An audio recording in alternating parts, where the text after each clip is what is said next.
નમસ્કાર, હું નીતિન પટેલ. તમે જોઈ રહ્યા છો સમાચાર મેં આગળ ન્યૂઝ. હવે જોઈએ આજના સમાચાર.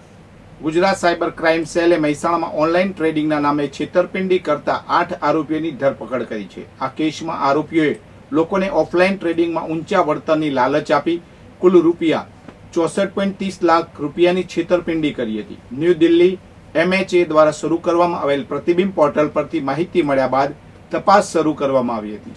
તપાસમાં જાણવા મળ્યું છે કે આરોપીઓ મહેસાણા જિલ્લાના અલગ અલગ બેંક એકાઉન્ટમાંથી ચેક દ્વારા નાણાં ઉપાડી રહ્યા હતા. સાયબર ક્રાઇમ સેલે 4 અલગ અલગ સ્થળોએ દરોડા પાડ્યા હતા. 5 આરોપીઓને મહેસાણાના મોઢેરા ચોકડી પાસે આવેલ અપટાઉન ટ્રેડ સેન્ટરમાંથી પકડવામાં આવ્યા હતા. એક આરોપી હિતેન્દ્ર કુમાર પટેલને વિસનગર કાંસાથી, રિંકેશ પટેલને અંબાસણથી અને નરેશજી ઠાકોરને વડનગરથી પકડવામાં આવ્યા હતા. આરોપીઓએ તેમના મિત્રોના બેંક એકાઉન્ટમાં નાણાં મેળવી ચેક અને ATM દ્વારા કુલ રૂપિયા 64,30,000 રૂપિયા ઉપાડ્યા હતા. સાયબર ક્રાઇમ સેલે આ કેસમાં ભારતીય ન્યાય સંહિતાની કલમ 316(2), 317(2), 317(4) અને 318(4) અને 61(2) હેઠળ ગુનો નોંધ્યો છે. વિજાપુરના ફલુ ગામના પ્રેમી યુગલની લાશ વડનગર તાલુકાના બલાસણા શોભાસણ વચ્ચેના રસ્તા પર એક ઝાડ પરથી લટકતી હાલતમાં મળી આવી હતી. મૃતકમાં યુવકની ઓળખ પંકજ રાવળ થઈ છે. મૃતક મહિલા 2 બાળકોની માતા હતી અને બંને 2 દિવસ પહેલા પરિવારજનોને જાણ કર્યા વિના ઘરેથી નીકળી ગયા હતા. પરિવારજનો દ્વારા સતત શોધખોળ કરવામાં આવી રહી હતી, પરંતુ બંનેની લાશ ઝાડ પર લટકતી હાલતમાં મળી આવી હતી. આ ઘટનાની જાણ પોલીસને થતાં જ તાત્કાલિક સ્થળ પર પહોંચી હતી અને બંને મૃતદેહોને પોસ્ટમોર્ટમ માટે વડનગર હોસ્પિટલમાં ખસેડવામાં આવ્યા હતા. આ ઘટનાએ બંને પરિવારોમાં શોકનું મોજું ફેલાવી દીધું છે. પોલીસે આ મામલે વધુ તપાસ હાથ ધરી છે. આ ઘટના પ્રેમ સંબંધને કારણે આત્મહત્યા છે કે અન્ય કોઈ કારણ છે તે જાણવા માટે પોલીસ દ્વારા તપાસ કરવામાં આવી રહી છે. ઊંઝાના યાત્રિક ભવન પાસે રોટરી ક્લબ ઓફ ઊંઝાનો 66મો શપથવિધિ સમારોહ યોજાયો.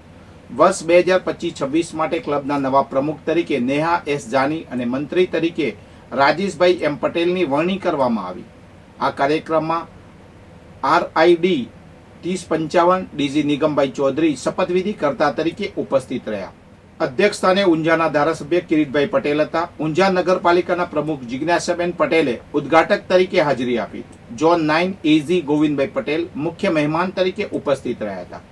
રોટ્રેક ક્લબના નવા પ્રમુખ તરીકે વિકાસ J પટેલ, મંત્રી તરીકે સાગર R મોદીની નિમણૂક થઈ છે.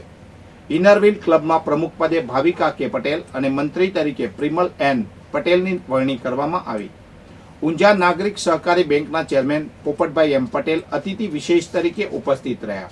શહેરની વિવિધ સેવાભાવી સંસ્થાઓના હોદ્દેદારોએ કાર્યક્રમમાં હાજરી આપી શુભેચ્છાઓ પાઠવી હતી. નવનિયુક્ત પ્રમુખ નેહા જાનીએ વર્ષ 2025-26 દરમિયાન નવા પ્રોજેક્ટ હાથ ધરી રોટરી ક્લબ ઊંઝાનું નામ વધુ ઊંચાઈએ લઈ જવાની પ્રતિબદ્ધતા વ્યક્ત કરી. કાર્યક્રમમાં રોટરી ક્લબની વિવિધ પ્રવૃત્તિઓનો અહેવાલ પણ રજૂ કરવામાં આવ્યો. સાબરકાંઠા જિલ્લાના હિંમતનગરમાં એક સ્કોર્પિયો ગાડીમાં અચાનક આગ લાગી હતી. રાજપુર પ્રાથમિક શાળાના ઉપશિક્ષક કૃણાલ ગોપાલદાસ તેજવાણી સ્કૂલેથી પરત ફરી રહ્યા હતા ત્યારે બુધવારે સાંજે 5:15 વાગે તેઓ સ્કૂલમાંથી નીકળ્યા હતા. રાજપુર ગામના પાટિયા પાસે સ્ટેટ હાઈવે પર 5:30 વાગે તેમની સ્કોર્પિયો ગાડીમાં અચાનક આગ લાગી.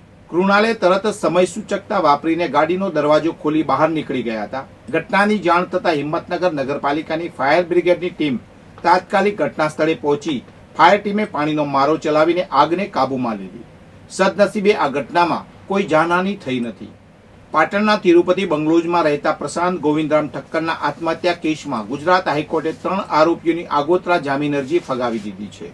આરોપીઓમાં મૃતકની પત્ની રીટાબેન ઠક્કર અને 2 શાળા રાજેશ કુમાર અને ભરતકુમાર અમરતલાલ અખાણીનો સમાવેશ થાય છે.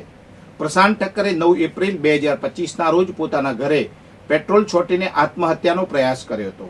19 એપ્રિલે સારવાર દરમિયાન તેમનું મૃત્યુ થયું હતું. મૃતકના ભાઈ જયેશભાઈ ઠક્કરે Patan city B division police સ્ટેશનમાં ફરિયાદ નોંધાવી હતી.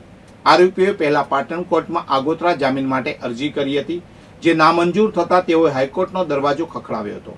હાઈકોર્ટે 23 જુલાઈ 2025ના રોજ મૃતકનું ડ્રોઈંગ, ડિક્લેરેશન, વિડીયો અને ઓડિયો પુરાવાઓને ધ્યાનમાં લઈને 3 આરોપીઓની જામીન અરજી નામંજૂર કર્યા છે. પાટણના રસ્તા પર પડેલા ખાડાને કારણે 66 વર્ષીય નરેન્દ્રભાઈ પંચાલનું મોત નીપજ્યું છે. તેમની સાયકલનું ટાયર રસ્તા પરના ખાડામાં ફસાતા અકસ્માત સર્જાયો હતો. આ ઘટના બાદ પાટણ શહેર કોંગ્રેસે કલેક્ટર કચેરીમાં આવેદનપત્ર આપ્યું છે. તેમાં મૃતકના પરિવારને વળતર આપવાની માંગ કરવામાં આવી છે. શહેરના રસ્તાઓની બિસ્માર હાલત અંગે પણ રજૂઆત કરવામાં આવી છે.